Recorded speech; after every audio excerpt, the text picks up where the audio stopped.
Hello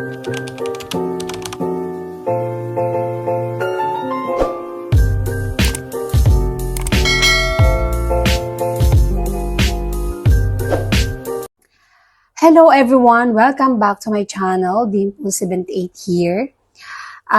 Update tayo sa Coco Jewel. Julia Montes ay may bagong project dito sa ABS-CBN. Ito ang Japan drama series adaptation na gagampanan ni Julia Montes ang isang ina na may title itong Saving Grace. At ang makakasama dito ni Julia Montes na mga artista ay sina Sharon Cuneta, Samuel B., Janice de Belen, Jenica Garcia, and Christian Bables. At marami pa po siguro. At nag-umpisa na rin nag-taping si Julia Montes.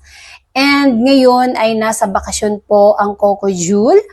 Ayon sa post ni Mr. Coco Martin sa kanyang Instagram account ay ipinost niya ang photo nila ni Julia Montes na kung saan nakaakbay siya kay Julia at hawak-hawak nila ang kanilang mga luggage na kung saan ay nasa airport sila ng Doha, Qatar. Kung saan man ang destination nila, hindi ko po alam. Basta ang saya lang dahil siguro magiging busy na ang isa't isa kaya nagkaroon sila at gusto nila magkaroon ng vacation time bago sumabak muli sa pagtitaping. Talagang tutok na sa taping si Julia Montes kaya ito magvi-vacation sila. And ayon kay Willie Revillame, nabanggit niya dahil nagpasalamat nga siya kay Coco Martin sa video greeting na ginawa sa kanya nung Sunday nung sila ay nagkaroon ng Will debut party para sa kanyang bagong game show na Will to Win.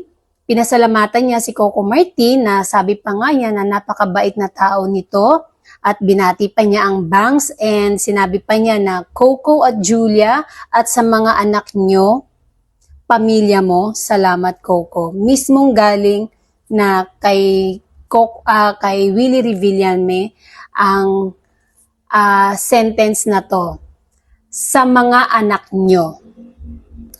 Hanggang ngayon kasi wala pa namang inaamin sina Coco Martin and Julia Montes pero marami rin ang lumalabas na ganito, especially ito, mismong si Willie Revillame ang nagsabi, mga anak nyo. And that's it. Thank you for watching. Bye! Thanks for watching. Subscribe and like.